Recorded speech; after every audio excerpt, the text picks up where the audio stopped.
তিনি বললেন, আমি সেই ছাগলের রাখাল, আজও ছাগলের রাখাল হয়ে গেলাম। আপনি লোকমান হাকিম হয়ে গেলেন, আপনি এত বড় পণ্ডিত হলেন, এত জ্ঞানী হলেন যে আপনার কথা শোনার জন্য গরমে এত মানুষ বসে থাকে, কারণটা কি?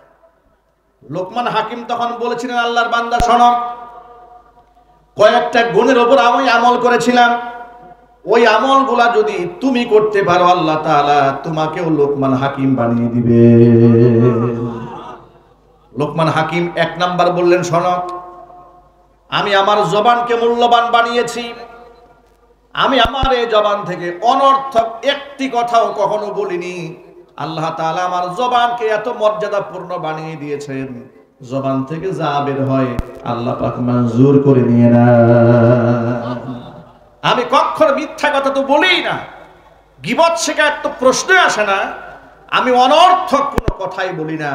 আল্লাহ পাক এই মর্যাদা আমাকে দান করেছেন, 1 নাম্বার। 2 নম্বর, আমি যে আমল করেছি, আমি আমার চোখের হেফাজত করেছি। আমি আমার চোখের খিয়ানত কখনো করিনি। 2 নাম্বার আমল। 3 নাম্বার আমল, আমি আমার জীবনে কোনো মেহমানকে কখনো তুচ্ছ তাচ্ছিল্য করিনি। সারা জীবন মেহমানদেরকে আমি সম্মান দান করেছি। জোরে বলুন সুবহানাল্লাহ। এই কয়েকটা গুণের উপর আমি আমল করেছি। ও আল্লাহর বান্দা, তুমি যদি গুণগুলোর উপরে আমল করো, আল্লাহ পাক তোমাকেও লোকমান হাকিম বানিয়ে দিবে। লোকমান হাকিম যখন কৃতদাস ছিলেন, তার চাল চলনে, সে জ্ঞানী মানুষ তো খুব কম কথা বলেন, গুরুত্বপূর্ণ কথা ছাড়া কোনো কথা বলেন না। আপনাদেরকে সবসময় একটা থিম বলে দেই, যারা জ্ঞানী তারা কথা কম বলে এবং ভেবে চিন্তে কথা বলে, আর মূর্খ মানুষ কথা বলে বেশি, ভুলও করে বেশি। কথা ঠিক কিনা জোরে বলেন? অতি কথন, বেশি কথা যিনি বলেন তার তত ভুল হয়। আর জ্ঞানী মানুষ কথা কম বলেন, বলার সময় হিসাব করে কথা বলেন। আর প্রকৃত মুমিন যারা, তারা প্রত্যেকে জ্ঞানী হবে, হিসাব করে কথা বলবে। কারণ ইমানদারের বিশ্বাস হচ্ছে, আমি যা বলছি প্রত্যেকটা শব্দ শুধু এখানে ক্যামেরা রেকর্ড হচ্ছে না, আমার সাথে নিযুক্ত রেকর্ডকারী ফেরেশতা আছে না ভাই? একটু জোর আওয়াজে বলুন। কিছুদিন আগে দেখেছি এক ব্যক্তি নামাজে দাঁড়িয়েছে, নাম বলবো না, অনেক ফেমাস চেহারা।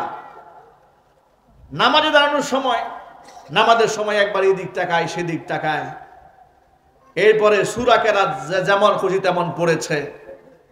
নামাজ যখন শেষ হলো, ফেসবুকে তারকে নিয়ে অনেক লেখালেখি হলো। তখন তিনি জবাব দিয়ে বলছেন যে, আমার সামনে যে ক্যামেরা ছিল এটা তো আমাকে আগে বলে নাই। নাউজুবিল্লাহ বলবেন না। নামাজে দাঁড়িয়েছিল, উনি বলছেন যে আমার সামনে যে ক্যামেরা ছিল এটা আমাকে আগে বলে নাই, তাহলে তো আমি এটা খুব ভালো করে নামাজটা পড়তাম। প্রিয় ভাইরা আমার, নামাজে দাঁড়িয়ে থাকেন, আপনার সামনে ক্যামেরা থাক না থাক, চলার পথে আমি একাকী আছি, বন্ধু মহলে একাকী আছি, সিসি ক্যামেরা রেকর্ড হোক আর না হোক, আমার সামনে নিযুক্ত রেকর্ডার আছে না নাই? কোরআন বলে দিয়েছে, মা ইয়ালফিজু মিন কাউলিন ইল্লা লাদাইহি রাকিবুন আতীদ। মানুষ তার জবান থেকে এখনো কোনো শব্দ উচ্চারণ করে না যা সংরক্ষণকারী ফেরেশতা রেকর্ড করে না রাখে। জোরে জোরে বলেন সুবহানাল্লাহ। এই জন্য আমরা আজকের পর থেকে দায়িত্বশীল হব আমাদের জবানের ব্যাপারে। আমরা বলি ইনশাআল্লাহ, লা ইলাহা ইল্লাল্লাহ,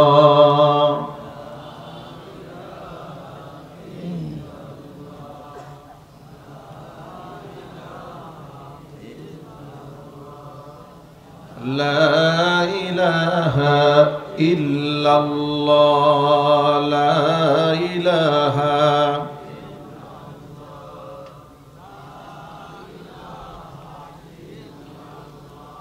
লা ইলাহা ইল্লাল্লাহ, লা ইলাহা